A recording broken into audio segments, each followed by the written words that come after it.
2 выносных наблюдательных пункта перед лагерем основным. В одном 9 человек, в другом 13 человек. Сутки держались в окружении, ранены практически все, но не сдались. Сумеют доказать свою необходимость? Хорошо, не сумеют, значит. И поэтому, когда вот я читаю надо, что это особого значения не имеет, это далеко, где-то там на другом континенте, так сказать, все это имеет огромное значение, потому что центральная часть вот этого Сахеля, если она падет под ударами джихадистов тех же самых, да, спровоцирует вполне возможно просто, так сказать, вот этот самый эффект домино. И те качества, которые российские военные проявили вот в этих боях, они, конечно, ну, как бы искупили все, да, прямо скажем.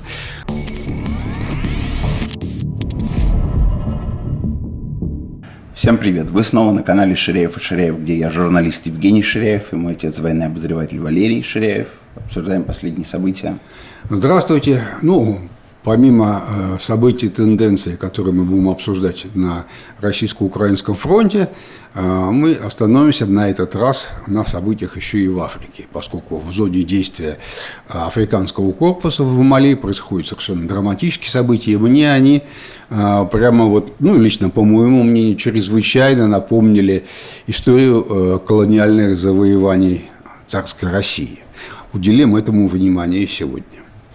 Да, пока что последние вести с фронта. Населенные пункты, которые перешли под контроль Российской Федерации на минувшей неделе, это Землянки и Бочково в Харьковской области, Таратутино, Корчаковка и Новодмитровка в Сумской области, другая Новодмитровка в ДНР, а также Новоалександровка, Ильичевка и Ильиновка, тоже в ДНР.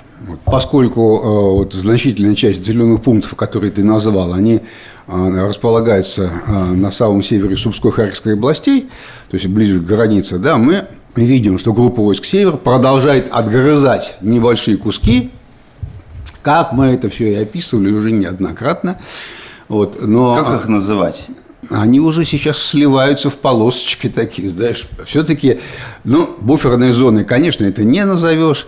Это, ну, зона контроля, так скажем. То есть, это облегчает российской армии обнаружение действий противника, разведку, там много чего. А самая главная задача – это все-таки создать ситуацию, при которой Сырский будет вынужден решать, резервы бросать на эту новую напасть, конечно, на север, то ли куда-то в Запорожье там их использовать. Ну, в общем, понятно, это раздергивание внимания и резервов ВСУ. Здесь мы должны опять еще раз повторить, это важно, что все-таки Сумская область очень лесистая, и там прямо граница во многих местах леса подходят, такие лесные массивы, густые причем при этом. Вот. И, конечно, именно вот в этих местах российская армия в ближайшие там недели будет без сомнений продвигаться именно через леса. Ну, понятно, что самое удобное место, и выбрано оно специально именно так вот.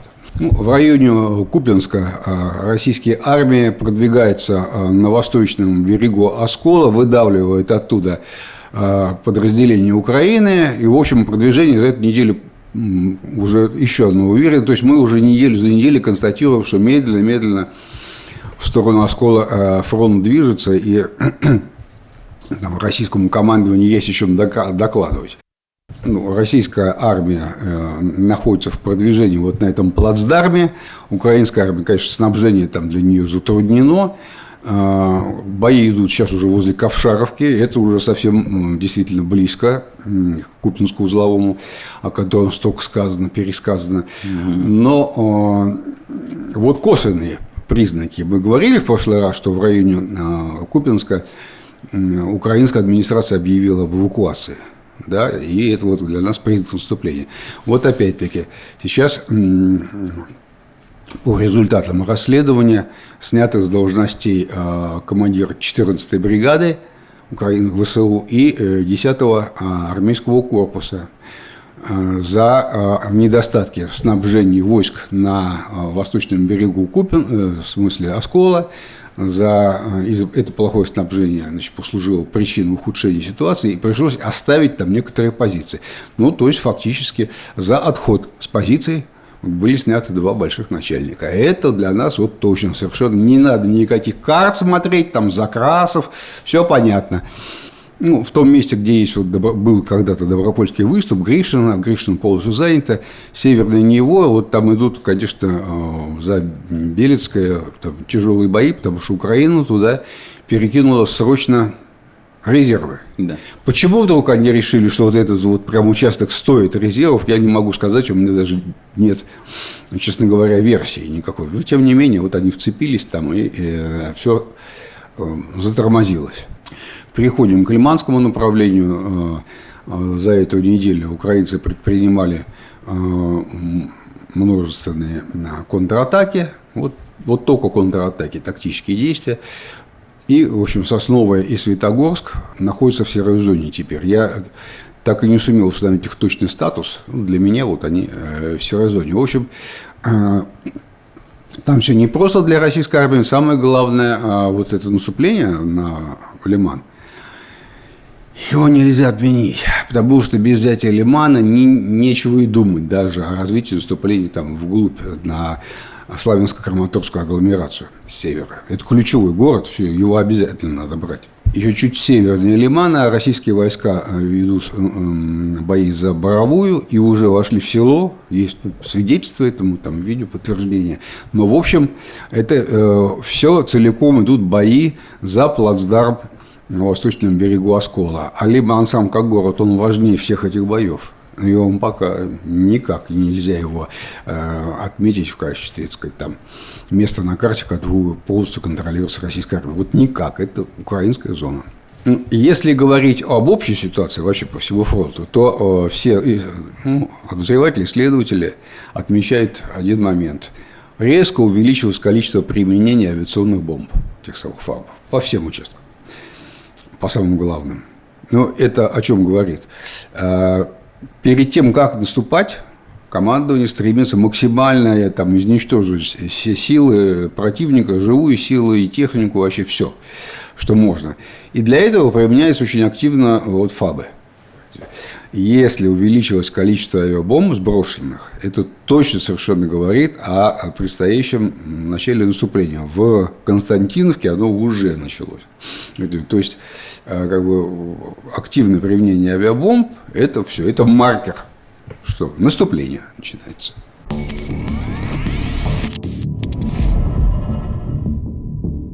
Так, а где сейчас самые основные бои все-таки идут? Я правильно понимаю, что это Константиновка? Да, я бы назвал Константиновку. Там началось прямо самое настоящее наступление, уже без всяких скидок. Там сформировался такой своеобразный полуохват. Юго-восток, юг, юго-запад города, ну, из-за его географического положения, так вытянутый немножко. Вот Ильиновка сейчас занятый. Кстати, через Ильиновку можно заходить вообще уже на северо-запад, окружать его. В общем, инфильтрация в город продолжается, бои идут, вот просто перестрелки хаотичные, бесконечные перестрелки прямо в центре города идут уже. Но самое интересное то, что в этом месте нет серой зоны. То есть везде мы привыкли по 15 километров. Потому что это город? Вот. На окраинах стоят российские войска, но они уже захватили окраины, зашли в городские кварталы, и, в общем, и глаза в глаза с украинской армией, понимаешь, с бойцами украинскими. То есть, фактически, да, серой зоны нет. И когда я спросил у источников, а где серая зона, то они так, ну, вот, собственно, сам город уже весь и есть серая зона. Вот, то есть, вот эта инфильтрация, как в Покровске, как в Мирнограде, все то же самое происходит. Она же дошла до того, что вот южная часть города считается серой зоной сейчас. Хотя украинцы этого не признают, категорически отрицают, говорят, что нет, город под полным контролем ВСУ. Но, тем не менее, если там идут такие бои, сказать, что под полным контролем уже как-то не получается. Ну и по-прежнему вовсю используется, конечно, авиация. Вот севернее этого района там просто бомбят город. ФАБы. Да, ФАБы. Бомбят город прям по полной программе. Недавно мы говорили о том, как готовится новый, уже 20-й пакет европейских санкций. И вот он вышел. И снова ударил по финансовой инфраструктуре. Давление продолжает усиливаться. Значит ли это, что для простых россиян теперь недоступны заграничные переводы, инвестиции, оплата зарубежных сервисов и подписок? Тысячи россиян уверенно ответят на этот вопрос – нет. Потому что уже пользуются доступным и работающим решением – зарубежной банковской картой. И продолжают оплачивать сервисы, бронировать отели, расплачиваться в иностранных магазинах и переводить деньги себе или близким. Международная компания Atom помогает открывать счета в банках дружественных стран за считанные дни. Не нужно даже выходить из дома. Виртуальная карта оформляется полностью удаленно. А если захотите именную пластиковую карту, она приедет к вам домой специальной защищенной доставкой. Все риски и сложные процессы с иностранными банками специалисты Atom берут на себя. От вас нужен только загранпаспорт. Пополнять счет можно переводом с российской карты по выгодному курсу. Банковское приложение тоже на русском языке. Карта привязывается к любым иностранным сервисам, например, App Store или GPT-чат. Есть оплата телефоном через Apple Pay и Google Pay. С ней удобно и в путешествиях. Оплачивать бронирование в зарубежных отелях, покупки в иностранных магазинах, снимать наличные и арендовать автомобили. Atom – российская, полностью белая организация с развитой системой поддержки. После оформления счета можно обращаться к специалистам компании по любым вопросам. И если банк откажет в открытии счета, компания гарантированно вернет деньги. Для наших подписчиков действуют специальные скидки от 10 до 20 тысяч рублей по промокоду Ширяев. Надо сказать, что правила банков дружественных стран ужесточаются на глазах. И нет гарантии, что удаленное оформление будет доступно всегда. Поэтому, если вам нужна зарубежная карта, лучше не откладывать. Переходите по ссылке в описании и оставляйте заявку на оформление. Ну а что там, собственно, Запорожье, Днепропетровщина, Малая Токмачка? Да, хороший мем получился. Ну, в Днепропетровской области группировка войск «Восток» неспешно продвигается, борется за лесной массив, за рекой Волчья. Ну, короче говоря, отбивает вот те все территории, которые ушли в серую зону в результате украинского контрнаступления, например, мартовского еще. Вот. Ну, в общем, по большому счету, за неделю какие-то успехи есть, но скромные, весьма скромные. Вот. На направлении главного удара, на Орехов, событий никаких, ничего. Ну, то есть, там постоянные бои, но никакого продвижения ни в ту, ни в другую сторону нет. И сейчас основное внимание уделяется поиску и ликвидации этих сверхмалых групп украинских, которые сумели все-таки туда через фронт просочиться за реку Гайчур и на обеих его берегах. Вот что надо сказать, действительно, уже вторую неделю это длится, но сейчас уже точно это обозначилось. Это украинское контрнаступление на самом западе Запорожского фронта, там, где он упирается в Днепр, ну, по крайней мере, в высохшее русло Днепра. Степногорск, да, и вот Степногорск. Приморск или да, Приморское. Вот, и Степногорск, там идут бои за северную часть. То есть в северных районах Степногорска уже вооруженные силы Украины. Такая отчаянная совершенно попытка контрнаступления. Ну вот, тем не менее, поскольку Потому что там просто очень долго стоял, ну, как бы фронт, потому что, ну, все, взяли города, и там затишье было да, много месяцев. И вообще, как бы, Степногорск считался уже давно взятым городом, все нормально. Вот нет, северную часть опять за нее борьба идет. А ведь у группировки войск Днепра важнейшая задача – это двигаться на восток, в сторону к Орехову, навстречу востоку. Группировку «Восток» отсюда, это отсюда. Вот. Они должны... взор как бы отошел от Да, и не просто взор, еще и резервы все, какие могли, использовали в ту сторону. А вот Украина использовала этот момент и начала свое контрнаступление. Посмотрим, чем оно закончится. Сейчас просто прямо в самом городе бои.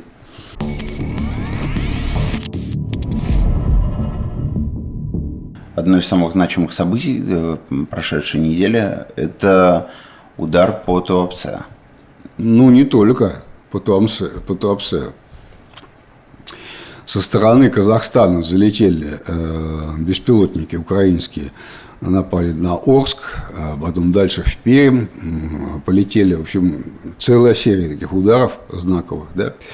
Но что касается Туапсе, то да, за 2 недели, за 12 дней нанесено подряд 3 удара. Как бы 3 раза, 3 атаки, и все 3 какая-то часть беспилотников прорвалась через оборону, ну, противовоздушную оборону, да, через ее систему, и пролетела вот к этому многострадальному заводу нефтеперерабатывающему. И, в общем, последовательно добивали, значит, его производства. Одновременно произошел разлив, нефтепродукты потекли горящие даже по улицам. В общем, ну и вот мое личное мнение, я считаю, что это прямо вот сценарий отмена курортного сезона. Почему до этого ничего такого не делали? Ну, довольно легко там танкеры какие-нибудь подбивать. Все когда-то происходит в первый раз. Обрати внимание, на траверсе Туапсе в это же самое время, когда удары наносились по заводу, беспилотные, безэкипажные катера Украины атаковали и подбили танкер. Все. Да. Значит, если нефтяное пятно разливается и есть нормальный, хороший, устойчивый восточный, юго-восточный ветер, да, то пятно вполне может сместиться. Там до Дагомыса 65 километров, до Сочи 70 километров.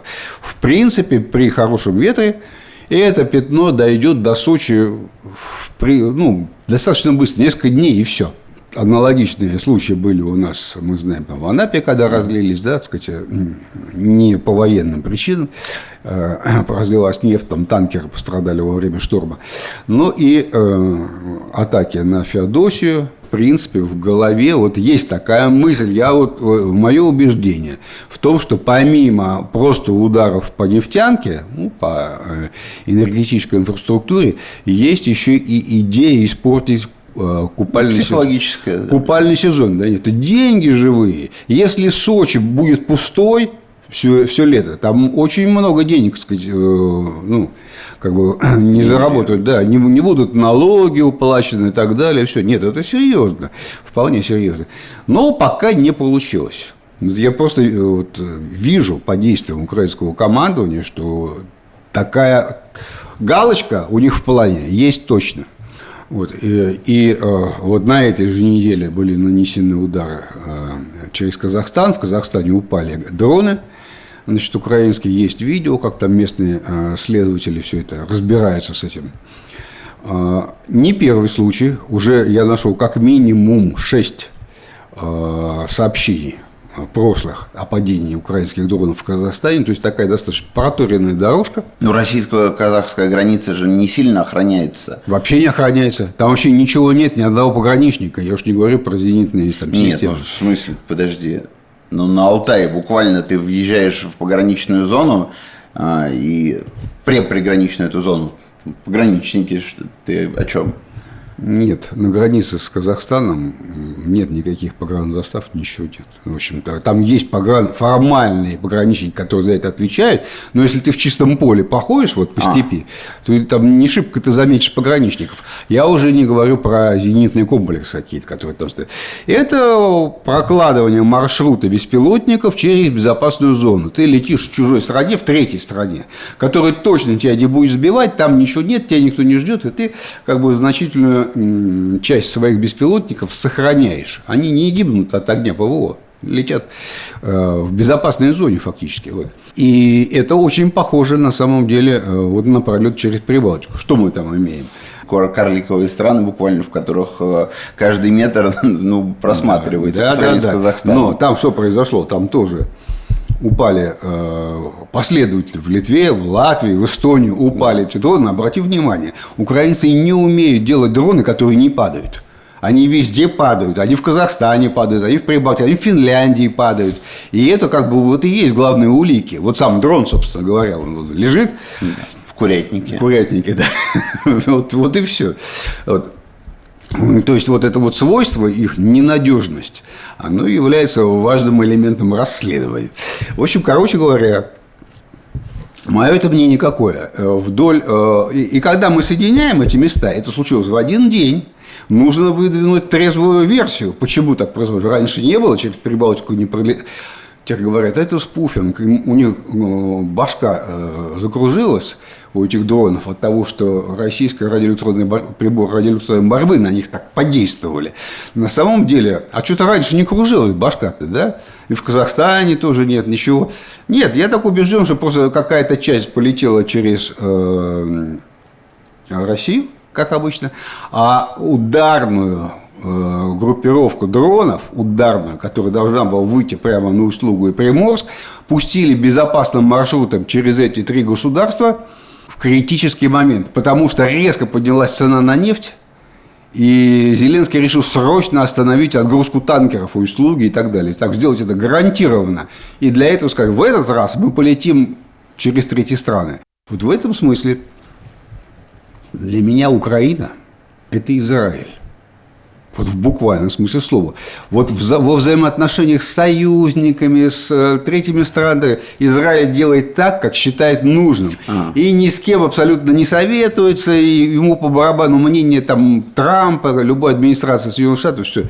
Послали, никого не предупреждая, ничего. Сказать, безопасный коридор, Усть-Луга, нефть по 120 там, или по $100 за баррель срочно остановить. Никаких разговоров. Но потом, да, точно мы знаем, как минимум Эстония протест заявила, сказала, больше так не надо, мы надеемся, что больше такого не будет никогда. Вот. Ну, как это происходило? Да, представляешь, у Зеленского сказали, вот Эстония протестует. Он сказал, все, нафиг, давай рассказывай, что там на фронте, и все. Просто даже внимания не обращают. Вот это поведение Израиля на Украине, для меня, по крайней мере.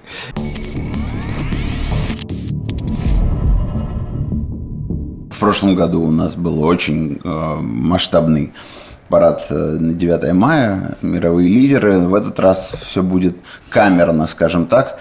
Ну, как и предполагалось, из-за опасности прилетов все уменьшили. Будет пехота, не будет проезда техники. Детей убрали. То есть кадетские корпуса, суворовцы, нахимовцы не пойдут по Красной площади. И это отражает изменения, произошедшие в военных технологиях. То есть дроны украинские, ну и российские тоже одновременно со всех сторон, да, так трансформировались, что уже возникает опасность, собственно, и для парада. Потому что, вообще-то говоря, противоракетная и противовоздушная оборона Московской области организована очень серьезно и многократно подтверждала 100% эффективность. То есть сбивалось все, вот, что летело в Москву, ничего не долетало. Но тем не менее, сейчас... Вот недавно на Урал прилетели. Потому что там нет такой системы. Ну, я имею в виду, что далеко летают и всякое возможно. Так вот, просто количество дронов само, которое производит теперь Украина, оно так выросло, что, в принципе, можно перегрузить любую систему ПВО, даже самую совершенную, которую там все... То есть опасность такая сохраняется. Мы не знаем, смогут, не смогут перегрузить, но опасность такая сохраняется.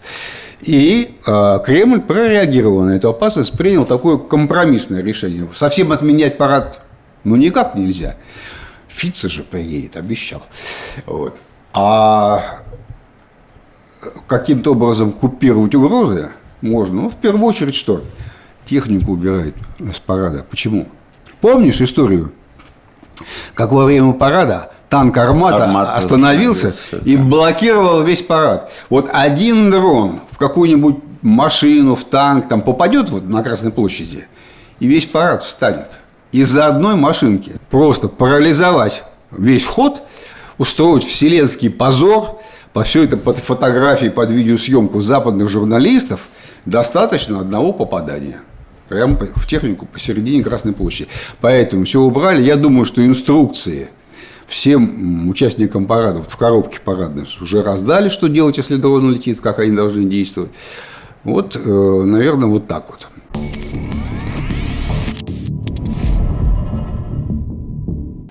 Все еще до сих пор не очень-то много известно про этот беспилотник нового поколения «Охотник» российский, который беспилотник самолетного типа, но вот сейчас... Да и про Су-57 никто ничего толком не знает. Они одной серии, они совместно как-то разрабатываются. Да, они должны во взаимодействии летать. Да. Но сейчас украинцы опубликовали фотографии боеприпаса, упавшего на территорию, да? На территории Украины, да, специально созданного под Су-57, под охотник. Вот, это вот прямое следствие освоения опыта СВО. Удешевление резкое боеприпасов. То есть они уже головную часть делают просто из авиабомбы. Это авиабомба четвертак тот самый. ФАП-250. 250 килограмм – это прилично. В общем. Да, к нему, значит, приделан корпус, крылья и малогабаритный турбореактивный двигатель. Но дальность, причем в такую конфигурацию это резко все дешевле. Вот резко дешевле, чем традиционные, современные, такие вот мощные крылатые ракеты, очень сложные, дорогие. А тем не менее, вот для Су-57 они сделаны. То есть просто нужно очень много, чтобы их было очень-очень много, чтобы можно было долго вести военные действия месяцами. И у тебя не иссякали боеприпасы. Ну, вот в чем дело-то. Заводы их быстрее гораздо изготавливают. И тут, почему я вот на это обратил внимание, очень интересная история, собственно говоря, ведь традиционно история двигателя. Потому что всегда на эти двигатели ставили, вот на такие изделия скороспелые, да, на Геране и так далее, ставили двигатели реактивные, турбореактивные, малогабаритные. Австрийские, французские, а чаще всего обычно китайские, которые являются копиями этих вот французских там, да, двигателей, или чешские еще очень популярны были, вот для чешского двигателя. Вот китайцы их делали, на Алибабе покупай. Я тогда еще говорил, что там, если ты за 1000 покупаешь сразу, то там до $15 000 цена может опуститься. Еще не такой дорогой. И тут впервые мы видим, что упал боеприпас, у которого двигатель на самом деле Reynolds 500. Это чисто российская разработка, российская фирма, то есть никакого отношения к Китаю не имеет. Они ухитрились сделать боеприпас, двигатель, в смысле, к нему, к беспилотнику, который значительно меньше топлива жрет.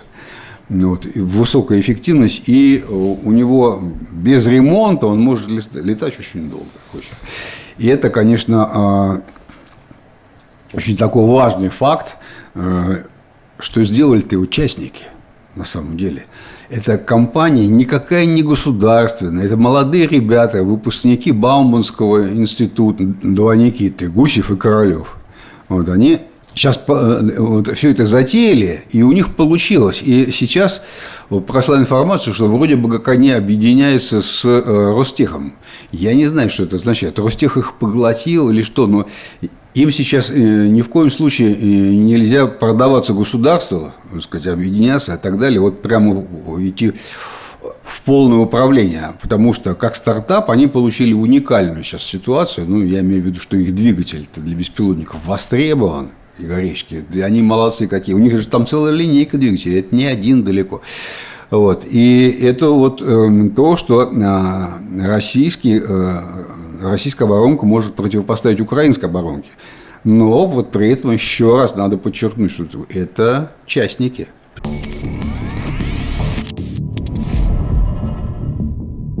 Давно мы не вспоминали, что помимо дронов воздушных и катеров безэкипажных есть еще и наземные дроны.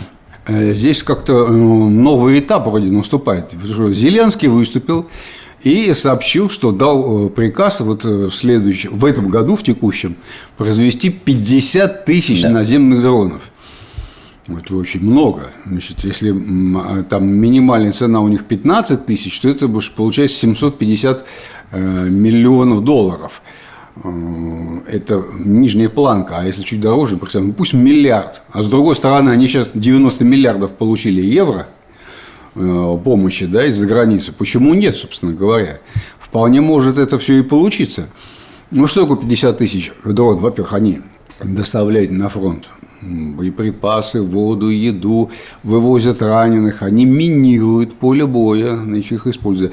Ну и, в общем-то, их можно использовать, конечно, не с такой эффективностью, но тоже можно использовать в качестве боевых машин. Ну, на них устанавливают пулеметы. Вот был там случай известный, когда один дрон там несколько дней ездил по позициям с пулеметом, стрелял А Да-да-да. операторы сидят за 50 километров от этого дрона. То есть в полном комфорте. Одна из бригад украинских, 3-я штурмовая, уже объявила, что собирается в ближайшее время 30% бойцов заместить вот дронами этими. Но если учитывать, что там среднее число 3500 человек, ну, получится, что 1000 дронов на одну бригаду только. Единственная, наверное, ситуация, когда роботизация и замена живой силы на искусственный интеллект только радует всех. Ну, конечно. В отличие от остальных профессий. Вот, она, значит, 1000 на одну бригаду – это много. Вот реально очень много. И тут вот стоит вопрос, уж не является ли это переходом к новому этапу, совершенно неожиданному этапу ведения войны. Как вот помнишь, воздушные дроны неожиданно раз и все поломали. Вот не является ли переход к наземным дронам вот очередным этим этапом? Ну, почему так? Они медлительные, они легко подвержены уничтожению. 7 километров в час всего лишь навсего. Это скорость бегущего человека. Их легко сбить. Даже быстро идущего человека. Их легко сбивать обычными такими же авиационными дронами. Да. Только в отличие, ну, в общем... Да, и их видно хорошо сверху. Это все понятно, согласен. Как логистическое средство, поскольку идет охота за машинами подвоза, это хорошее очень решение, потому что этого самого водителя-то нет, хоть никто не погибает, по крайней мере. Это да. А вот уже в качестве полноценного такого выхода из ситуации, когда, почему-то я говорю, Украина этому уделяет такое большое внимание, Зеленский, людей нет. Ну, я имею в виду, все хуже и хуже дела с мобилизацией, и вот эта попытка полностью перевести сражение в сражение машин, вообще без человека, что называется. И вот здесь как раз предполагается, что они должны управляться нейросетями, ну, это не искусственный интеллект в буквальном смысле слова такой, знаешь, но все-таки управляться с помощью программного обеспечения, которое позволит одному человеку управлять несколькими такими дронами. Ну, посмотрим, чем Россия ответит. Что у нас в России? Российская очень большая часть подразделений, которые занимаются наземными роботами, снабжаются волонтерами. Никакой целенаправленной политики я здесь не вижу, пока это не объявлено, но знаю точно из источников, что многое зависит от энтузиазма самого командира части, там, бригады, полка, дивизии, который вот знает, что это нужно. И он развивает. Они строят сами в своих мастерских, там рядом с фронтом, эти наземные дроны, так сказать, их испытывают. Им предлагают разные для покупки, но это все в рамках волонтерского движения или самодеятельности на фронте. То есть такого целенаправленного решения, как у Зеленского, его еще в России нет.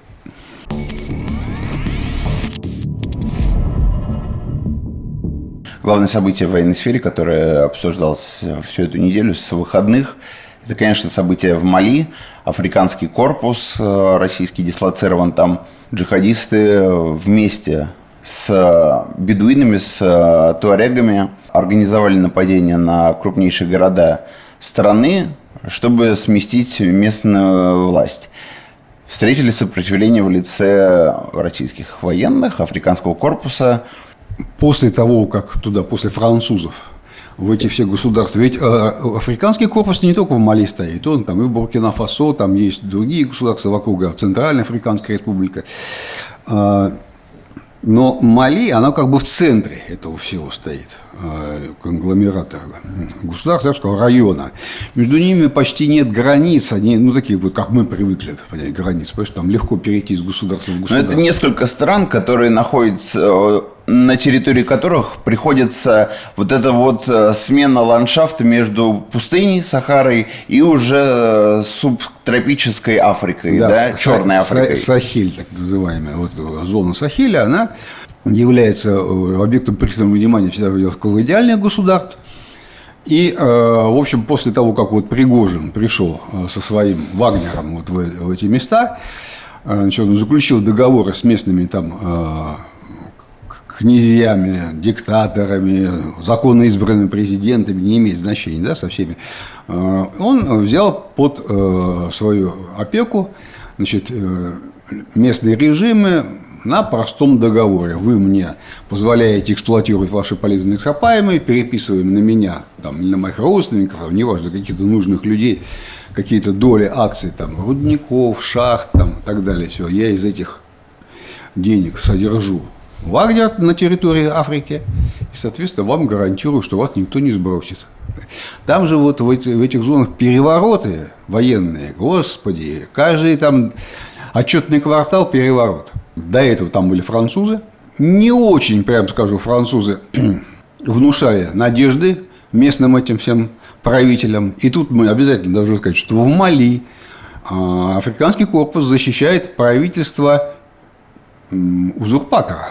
Потому что президент этот, он пришел к власти с помощью вооруженного переворота. То есть, это никакой не избранный президент, на самом деле. Да, ему противостоят джихадисты, туареги, значит, сепаратисты, но он и сам как бы...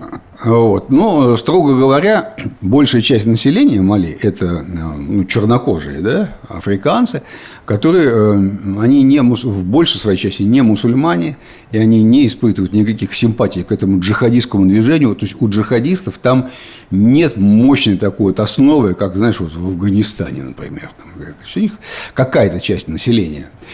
И еще отдельно есть север Мали, уже переходящая в пустыню, территория, населенная туарегами. Туареги населяют сразу несколько государств, в том числе там и Нигер, и Буркина-Фасо, и Алжир, и в Ливии они есть.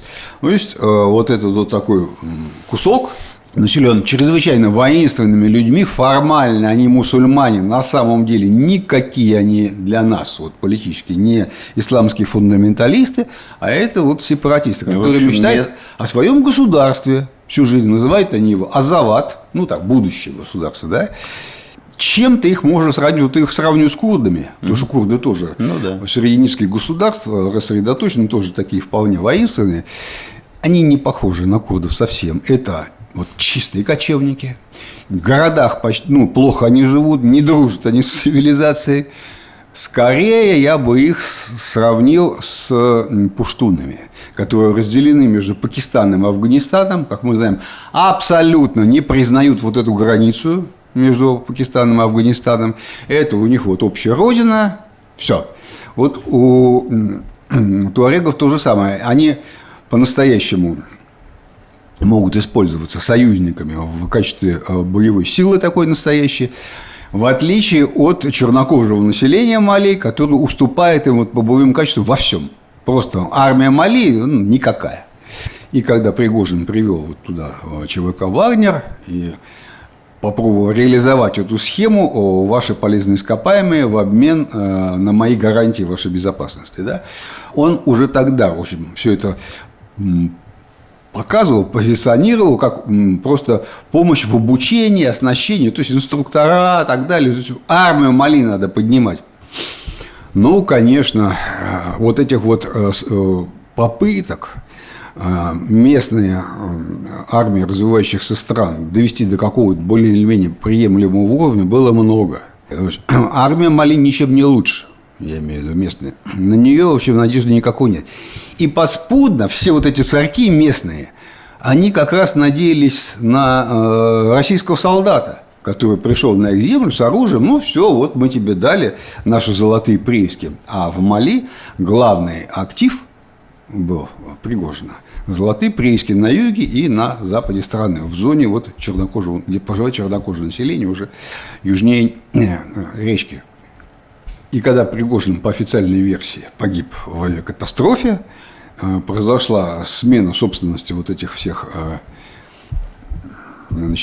приисков всевозможных, там, шахт и так далее на территории Сахеля. И мы до сих пор не знаем, на кого там переписали эти золотые прииски, кто теперь их владелец. Но, возможно, эта схема продолжает действовать. Хотя теперь это уже официально. Африканский корпус, все, российская армия, там, бюрократия, российское снабжение. гибкость реагирования и быстрое осознание ситуации, что изменилось, то, что было козыря Пригожина, это все ушло немножечко. Ну и какое-то время эта схема держалась. В конце концов, вот исламисты и туареги решили взять реванш, поскольку из нескольких северных городов их еще при Пригожине оттеснили. То, что это именно организованная попытка переворота по всей стране, не подлежит сомнению. Одновременное нападение на крупнейшие города Мали, в том числе не только там на севере за рекой Кидаль город, который традиционно это город туарегов, вообще-то говоря, но и на все города, в том числе и столицу Бамака, нападения были. Совершенно очевидно, что цель-то была просто свержение правительства. Да. Есть проблема у двух нападающих. Это вот... разрозненность. Да, разрозненность. Потому что у туарегов своя задача. Им азават вот этот за речкой там построить. Больше им ничего не надо. Они не претендуют на власть там во всем Мали. А вот исламистам, которых на самом деле меньше, им подавай власть вот на всей территории Мали. Очевидно, когда есть такой раскол, то можно... вклиниться, разделяя и властвуй. Да. И сейчас вот единственная возможность вообще, в принципе, как-то выйти из положения для российского МИДа и местных командующих там на месте в Мали, это все-таки договориться с туарегами, которые не экстремисты, тем, чтобы получить какую-то там автономию на севере и так далее. Десятилетиями, долгими десятилетиями на этом месте властвовала Франция. И, в общем-то, там стояли чаще всего подразделения французского иностранного легиона. И у них есть, там язык там французский, естественно, там ходит франк, африканский франк.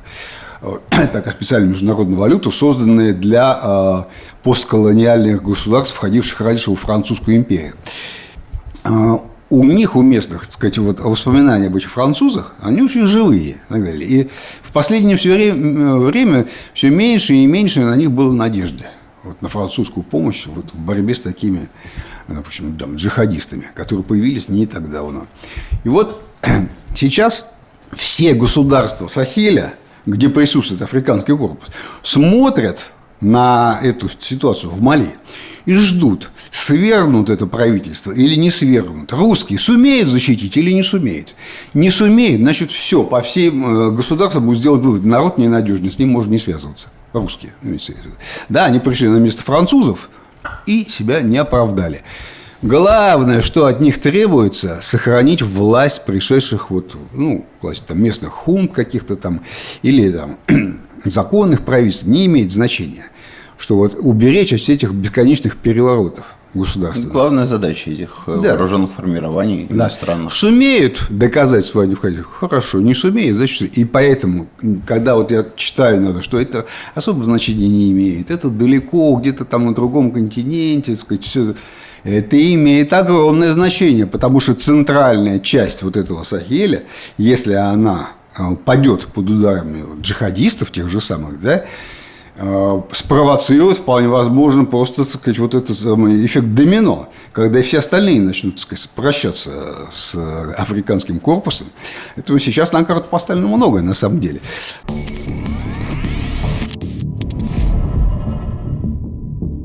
В основном в западной прессе просто не то чтобы игнорируют события, но пишут чрезвычайно, так сказать, так скупо. В основном, и в том числе и американцы, все начали быстро писать о полном поражении африканского корпуса. Это катастрофа. Я уж не говорю про зарубежные издания российской оппозиции. Там уж просто, так сказать, стали писать, что все, это катастрофа, это право. В реальности африканский корпус встретил этих нападавших, в общем-то, не дрогнув. Во всех городах вместе с малийской армией, но армия Мали в основном, так сказать, ассистировала, так скажем, да, дали отпор нападавшим. И в одном месте, это Кидаль, город на севере за речкой, я уже говорил, что это город туарегов, которые сражались конкретно прям с туарегами. Вот. Оттуда пришлось уйти, но не пришлось, а я бы даже сказал, удалось уйти. Это большое везение, на самом деле. Потому что Никто из тех, кто комментирует вот эти события, не говорит о самом важном, о соотношении сил. О соотношении сил. Сколько нападавших и сколько, так сказать, их встречало. Так вот, в том участке за речкой, ключевом, да, около 500 человек всего, российских военных. 500. Всего количество нападавших оценивается. Министерство обороны России там 12 тысяч написало. Не знаю, как они считали. Это вообще очень трудно посчитать там в пустыне, да, где-нибудь. Сколько их там на самом деле. Но уж многие-многие тысячи. Это уже понятно, да. То есть очень большие силы собрали. 300 спартанцев. Это просто вот реально. Так вот, они сражались с 2000-м отрядом туарегов. Туареги – это тебе не чернокожие африканцы, это бойцы. И они, в общем-то, выстояли. В результате им удалось договориться, что их выпустили вместе с машинами, оборудованием, ранеными. Они загрузили еще местных этих малийских там, солдат, чернокожих, да, и выехали частично на север, частично на юг. Сейчас все потом, на север, Тессалит, там город такой есть. Оттуда сейчас все возвращаются за речку к Гао, город, где стоит мост. А, между прочим, мостов других там нет. Такое стратегическое место. Они должны перейти на эту сторону реки. И, в общем, обе силы перегруппировываются и готовятся к новым схваткам. Зачем тогда их выпустили, если... Потому что это было проще, чем нести тяжелые потери. Дело в том, что они 2 суток сражались в полном окружении и доказали, что могут сражаться так, что нанесут неприемлемый ущерб для нападающих.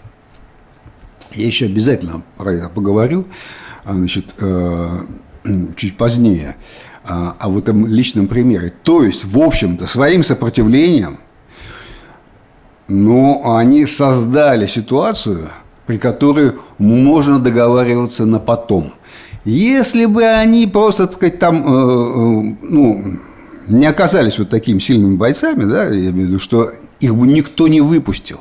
Выпускают с оружием и с танками только достойного противника, тех, который по-настоящему утвердил свой авторитет в глазах нападавших. Поэтому этот выход с вооружением, и это не просто так. Это в любой войне, так сказать, выпустить противника из окружения с оружием.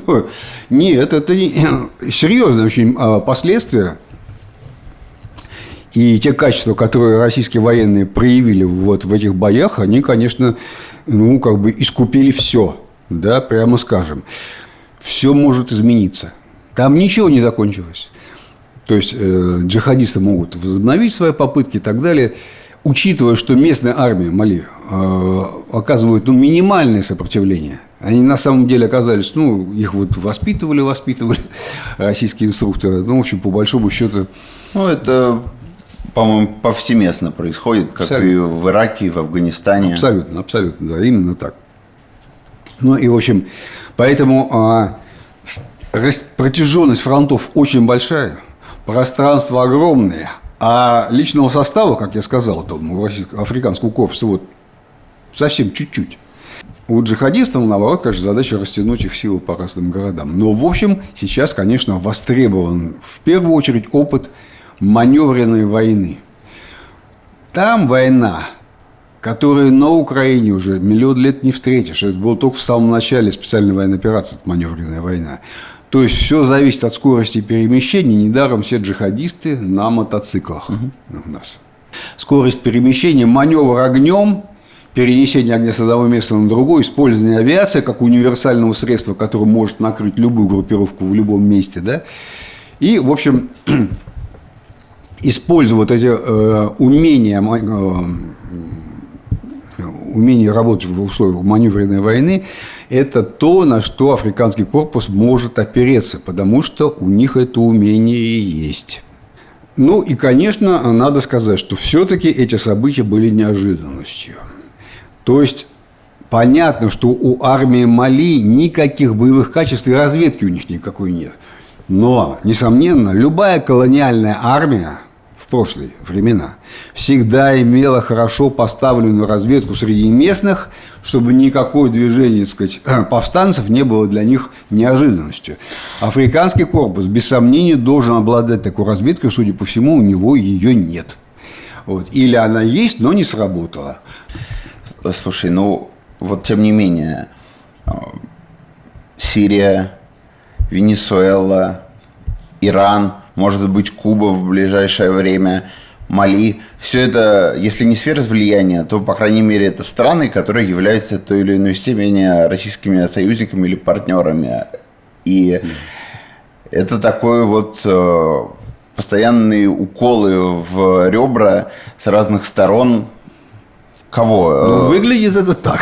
Я не утверждаю, что это так, но выглядит... Но это последовательность, очевидно. Ну, выглядит это так, действительно, да. Ну, что ж, вот она и идет война всемирная, такая прокси-война, да. Скажем, да, с государством. Но мы же помним, что и союзники США и Советского Союза тоже между собой воевали, там, в Африке где-то и так далее, в разных местах, да, Северный и Южный Вьетнам, например. Да, то есть такие прокси-войны-то, они шли и раньше, на самом деле. Сейчас, но это совершенно... Просто мы забыли об этом, потому что несколько десятилетий ничего этого не было. Потому что была эпоха всеобщего мира и надежды на счастливое будущее. А теперь вот все, надо армию заново восстанавливать и так далее. Потому что... Как противодействовать в таком случае? Сражаться и на месте с места не сходить. Вот единственное, для военных единственный выход. Больше не значит, есть великая Но это же команда. Вопрос не военных, а вопрос, как ты правильно говоришь, разведки, и это спецслужбы. Российские специалисты в этой области, ну, как минимум, должны соответствовать своим противникам, там, в Моссаде или в ЦРУ. Уж, по крайней мере, не хуже быть, чтобы каждый раз вот такие события не были для них неожиданностью. Может быть, они не неожиданность даже, но просто ничего поделать нельзя, потому что все силы направлены на Украину. И в Сирии, и в Мали это была неожиданность.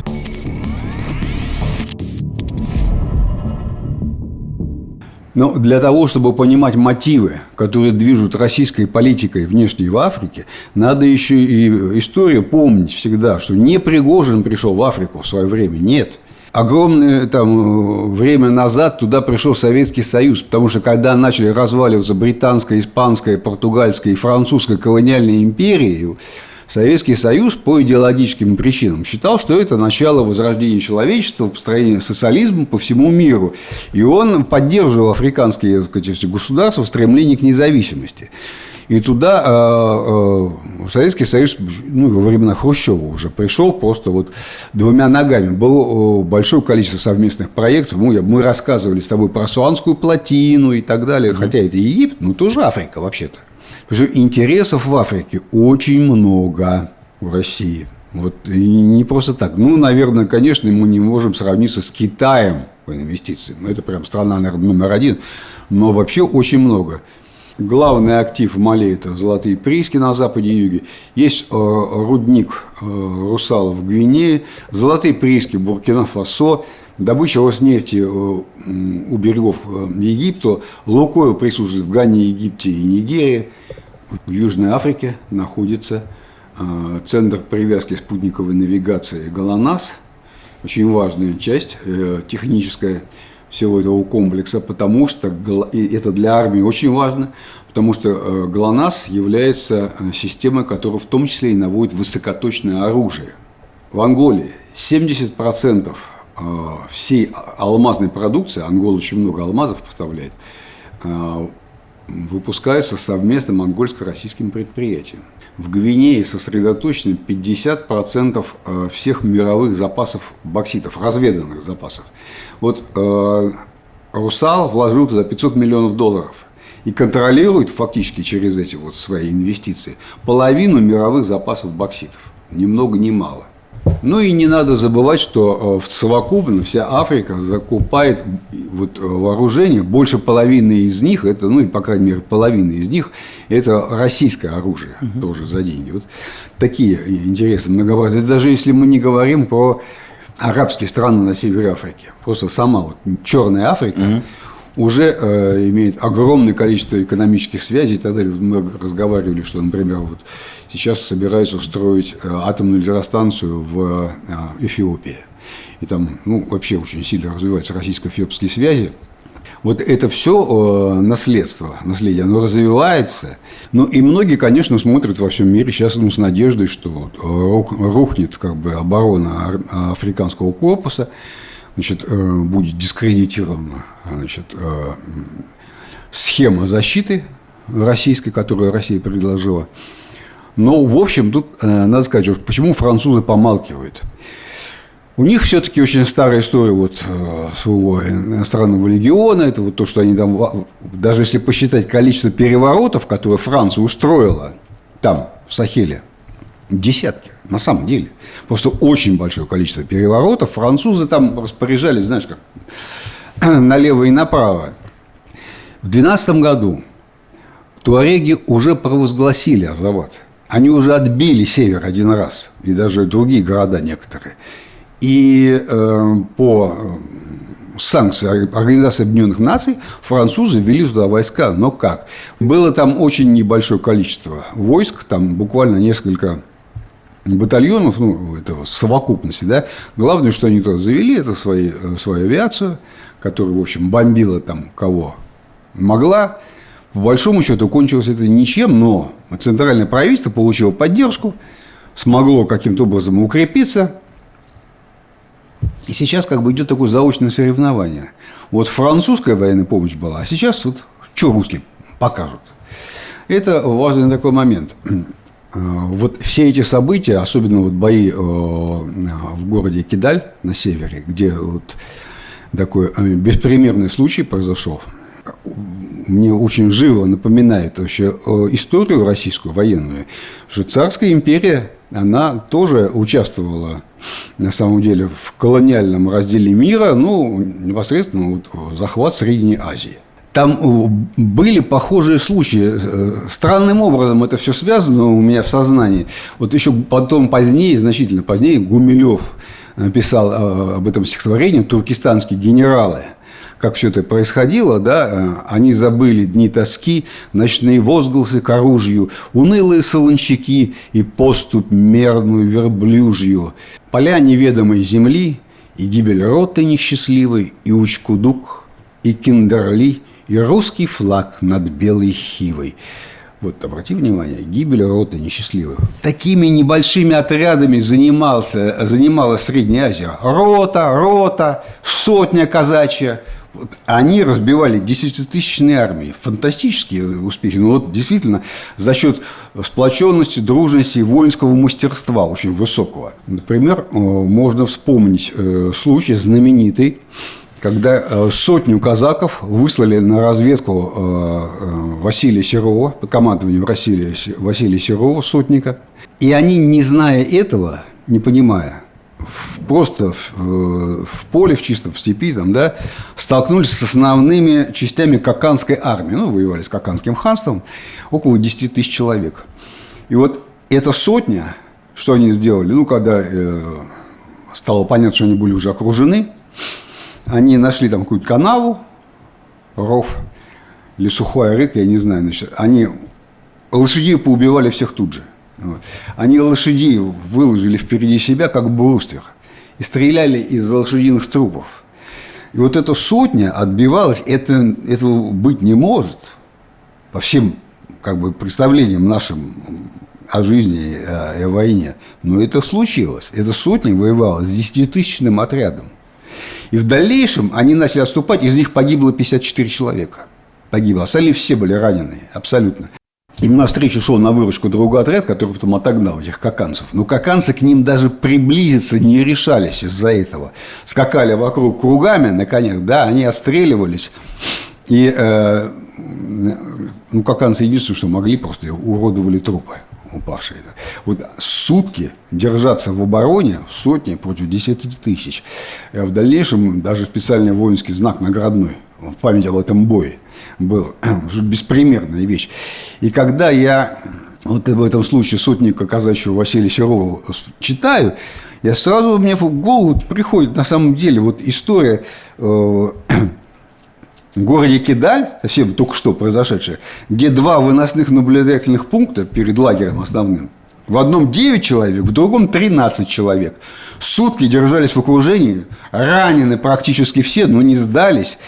И не джихадисты, а туареги разрешили им вернуться просто в знак оценки их мужества. Это просто то, чего мы от французов-то не можем ожидать. От французского иностранного легиона. Он себя так не показывал в предыдущих боях 2012 года-то. Каким-то странным образом, ну, техника другая, уже совсем все, беспилотные летательные аппараты, это FPV-дроны, там черти что, вертолеты летают. Совсем все другое. И тем не менее, военная история России на новом каком-то совершенно непонятном витке вдруг связывает два этих случая, его сотника казачьего и вот этих бойцов, ребят, которые отбивались в этих наблюдательных пунктах. Очень похоже. То есть человек все равно оказался в центре судьбы, воинской судьбы, и он решил все. Мужество, твердость духа и профессионализм оказались в центре, решили все, а не техника. Понимаешь? Вот сколько ты туарегов не собирай, получается, что с разными государствами сражаются по-разному. С французами так, а с русскими вот так вот получилось. Поэтому, Жень, их и выпустили с оружием, с машинами, с техникой, разрешили выйти. Только вот из-за этих двух наблюдательных пунктов, которые сутки отбивались 9 и 13 против 2000. Нормально, да? Вот, я думаю, этот воинский подвиг настоящий, конечно, он должен быть запечатлен. Кстати, очень многие оскорбились официальному сообщению посольства России в Мали. Ну, прямо, и вот и фронтовики об этом прям писали, и мне тоже об этом говорили, что ну как же так? Об этих событиях было записано так. Вот, посольство России в Мали это увидело таким образом, что вооруженные силы Мали все пресекли, все решили, и ни строчки про эти 9 и 13 человек, ни строчки. Вот, просто хотел рассказать о том, как у меня вот в голове связались эти события.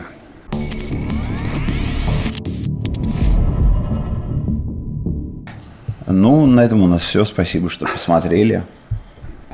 Я думаю, что в Мали ничего еще не закончилось. Мы много интересного из этого района мира услышим, обсудим в будущем. Ну и всего вам доброго. Спасибо, что были с нами. Пока. Всего хорошего.